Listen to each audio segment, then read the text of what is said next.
Good morning, everyone.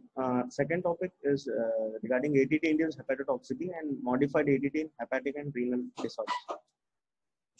So, dealing with the hepatotoxicity of ATT, the potentially hepatotoxic drugs, which includes isoniazid, rifampicin, and pyrazinamide, whereas ethametol is the less hepatotoxic drug.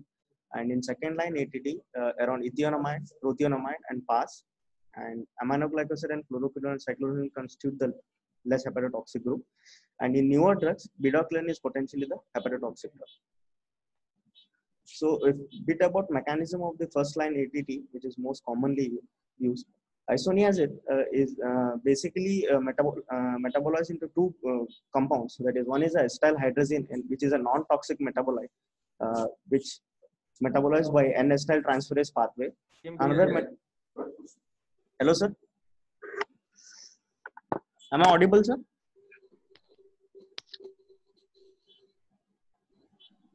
Am I audible, sir? Is Raven audible? Yes, very clear. He's audible. So this slide deals with the most commonly used drugs in treatment of tuberculosis. There is a bit of mechanism of action which leads to the hepatotoxicity. So isoniazid basically metabolizes into two compounds. That is, one is acetyl hydrazine, which is a non-toxic metabolite through the N-acetyl transferase pathway, whereas another compound, that hydrazine, which is a toxic metabolite through amidase pathway, which is responsible for the hepatocellular injury. So another rifampicin. Rifampicin inhibits the major bile salt exporter pump, impeding secretion of the conjugated bilirubin at canacular level. Rifampicin causes the centrilobular necrosis associated with cholestasis. So this, as a result, the both bilirubin levels and the enzyme levels are increased along with alkaline phosphatase. So pyrazinamide, which inhibits the cytochrome activity and NAD59 levels, which are associated with free radical species mediated hepatotoxicity. So coming to a few salient features, drug-induced hepatitis is a diagnosis of exclusion. Other potential causes of abnormal LFT should be assessed, like alcohol, drugs, example acetaminophen, viral hepatitis, gallstones, and biliary obstructions. So coming to an algorithm where the patient is on ATT and which leading to hepatotoxicity. So first, if the LFT is showing one or the other in the following thing, that is, if the total bilirubin level is more than 3 milligrams per deciliter and hepatocellular enzymes more than 5 limits, straight away we have to discontinue the ATT. Suppose if the total bilirubin levels are less than 3 milligrams per deciliter and enzyme levels less than 5 times the upper limit of the normal, continue ATT for 3 days with observation. Then after 3 days, look for the signs and symptoms of hepatotoxicity. If its symptoms are absent, then continue ATT and follow up the LFT. Suppose if there are any signs and symptoms of hepatotoxicity, repeat LFT and look for again the values of the total bilirubin and the enzymes. Suppose the values of more than 3 milligrams and hepatocellular enzymes more than 5 times the upper limit, discontinue all ATT. And following and should monitor the LFT levels every weekly, and till the bilirubin level and enzymes are less than the 2 milligram and less than 2 times the upper limit of the. If it is less than 2 milligrams and less than 2 times the upper limit, then resume the ATT. That is, option is SLE resume or the resumption in a stepwise manner, which is shown in the subsequent slides. So now coming, if the bilirubin level is less than 3 milligrams and enzyme level less than 2 times the upper limit, so eliminate the medication based on the pattern of liver function abnormalities. So suppose if there is only enzymes levels elevated, suppose if there is enzyme level elevated along with bilirubin and alkaline phosphatase, then straight away discontinue all the ATT and continue the algorithm below that. And suppose if there is a cholestatic pattern, enzymes are normal, bilirubin and alkaline phosphatase are elevated, discontinue the rifampicin, monitor the LFT weekly. And if there is elevated LFT persists even after 2 weeks, yes. Sorry. So coming to the enzyme cholestatic pattern, if the enzymes are normal and bilirubin and alkaline phosphatase are elevated, so discontinue the rifampicin and monitor LFT weekly. Elevated LFT persists even after 2 weeks, then straight away discontinue ATT. Suppose the LFT diminished is less than 2x, we may continue the isoniazid, pyrazinamide, ethambutol, and or add fluoroquinolone and follow up the LFT symptoms very closely. Suppose only enzymes are elevated, so isoniazid and pyrazine are the most likely cause. So discontinue ATT, monitor LFT weekly until the values are less than 2 times the normal upper limit of the normal. Then resume ATT, begin with rifampicin and ethambutol. If tolerated for 3 to 5 days, resume isoniazid. Then look for another 3 to 5 days, repeat enzymes. If tolerated, then suspected pyrazinamide toxicity. So now you can complete the 3-drug regimen therapy, that is isoniazid, rifampicin, ethambutol, and ethambutol can be discontinued if the isolate is susceptible to isoniazid and rifampicin. If not tolerated after 3 to 5 days, suspect isoniazid as the cause of hepatotoxicity. INH. So discontinue INH, continue rifampicin and ethambutol, and resume pyrazinamide and follow LFT closely. Again, we have to wait for 3 to 5 days. If it is tolerated, may complete the treatment with rifampicin, pyrazinamide, and ethambutol. In the setting of extensive disease, addition of fluoroquinolone is preferred. If not tolerated, after 3 to 5 days, suspect pyrazinamide may be the cause of hepatotoxicity. Discontinue the pyrazinamide, add fluoroquinolone, may complete the treatment with rifampicin, ethambutol, and fluoroquinolone. Ma'am, that I will in subsequent slides. So, treatment of TB in patients with unstable or advanced liver disease is challenging. Adverse drug effects among patients with marginal hepatic reserve can be life-threatening. No consensus on the drugs to be given for different grades of liver injury is made till now. So in general, standard ATT is usually initiated in patients with underlying hepatic disease if with close monitoring of the symptoms and monthly monitoring of the LFTs. In this situation, expert consultation is needed and patients should be counseled regarding the avoid of use of alcohols, drug associated with hepatotoxicity. And asymptomatic, a few words about asymptomatic increase in SGOT-PT occurs in 20% of the patient, and asymptomatic aminotransfer elevation resolves spontaneously over the days to weeks. In general, in cases where there should be no interruption in therapy, such as if there is a severe disease along with progressive loss of function and current smear positive disease, 3 drugs, that is ethambutol, fluoroquinolone, and injectable agent aminoglycoside, could be started until the transaminase concentration returns to 2 times the upper limit of the normal. So in treatment of TB in compensated cirrhosis, a few features on that. Due to better functional reserve, patients with compensated cirrhosis have more treatment option and better tolerability. There has been no study to date comparing the full ATT course and with regimes containing only 2 potentially hepatotoxic drugs. Some authors do not favor the use of pyrazinamide, but at currently used doses, pyrazinamide has not been shown to be more hepatotoxic as compared to isoniazid or rifampicin.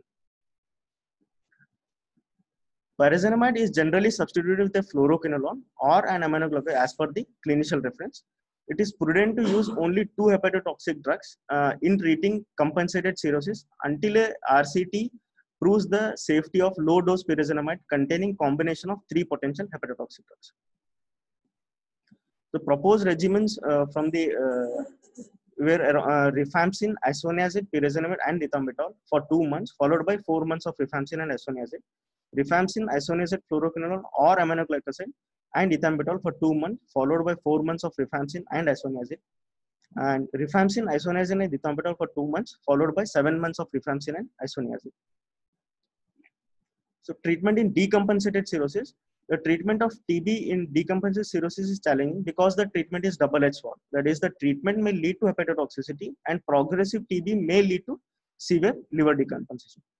So treatment regime should ideally contain one of the either isoniazid or rifampicin because they are the most potent anti-TB drugs.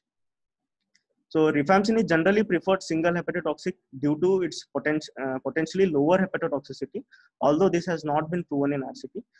Other agents that are combined in regimens with single hepatotoxic agents such as include ethambutol, fluoroquinolone, injectable aminoglycoside, and cycloserine. No data on duration of therapy are available, but treatment duration usually exceeds 12 months depending on the site and extent of the disease. In patients with advanced liver disease with complication of cirrhosis, signs of liver failure, it may not be possible to use even single hepatotoxic drug. And in hepatorenal syndrome or other renal dysfunction, further complicates the situation, limits the use of aminoglycoside. And in altered mental status, also hamper the administration of oral drugs. So the outcome in such group of patient is poor and high mortality due to underlying poor hepatic function. And there is no data to guide the choice of agents or the duration of treatment or that indicates the effectiveness of such regimen. Expert opinion suggests the regimen of this sort should be given for at least 18 to 24 months.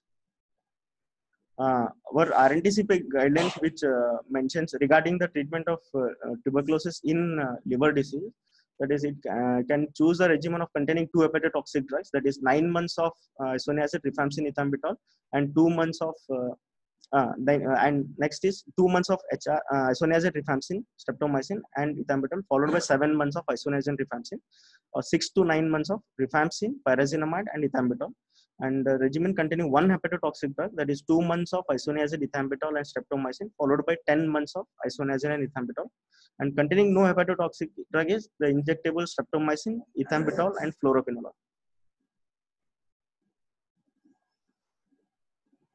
So management of especially now considering drug-resistant TB in patients with pre-existing liver disease. So here, along with isoniazid, pyrazinamide, and PAS, ethionamide are the potentially hepatotoxic drugs. So most second-line drugs can be safely used in presence of mild hepatic impairment, as they're relatively less hepatotoxic than the first-line drugs. So a algorithm which I've taken from PMDT guidelines. So first and foremost is inquire about other medication as well as the alcohol intake. Investigate for other causes of hepatitis.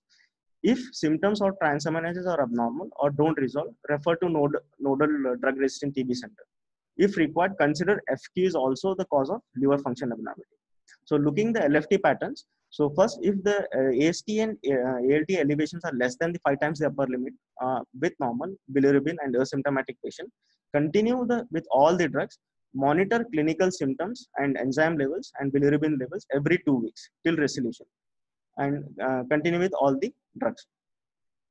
Suppose if there is a enzyme elevation is more than the upper limit of the normal or more than 3 times accompanied with bilirubin more than 2 times of the upper limit, or symptomatic patient, withhold the isoniazid, ethionamide, and pyrazinamide.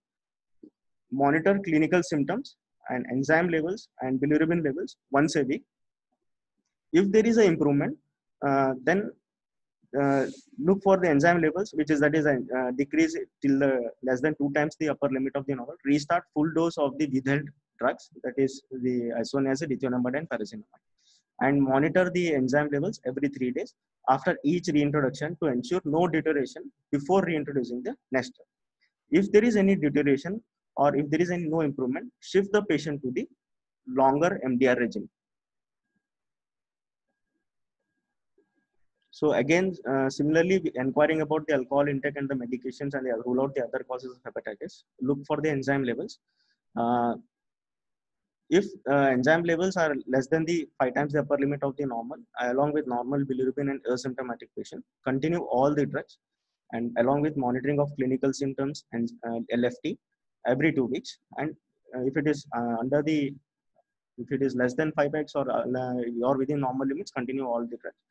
If there is elevation that is more than 5 times the upper limit of the normal or the deranged LFT or the symptomatic patient, again withhold the ethionamide, pyrazinamide, and bedaquiline if the bedaquiline regimen is there, along with monitoring of the clinical symptoms, LFT once a week, and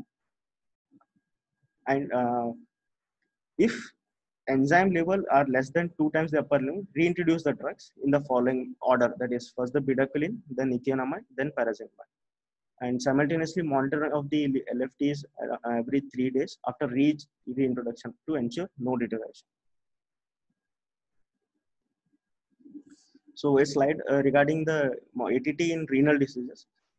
Most of the time, the patients with renal disease with creatinine clearance less than 30 ml per minute, we should be very careful in adding these following drugs. So, and dose and the duration and the frequency differs. For example, the pyrazinamide, ethambutol, streptomycin, and the second line injectables, including all the kanamycin, amikacin, and capreomycin, and even the fluoroquinolones, that is levofloxacin and cyclosidine. So, in the group 4 drugs, that is PAS and amoxiclavic acid, imipenem, meropenem. So we have to be careful in adding these days, and the frequency is mentioned in the slide, that is as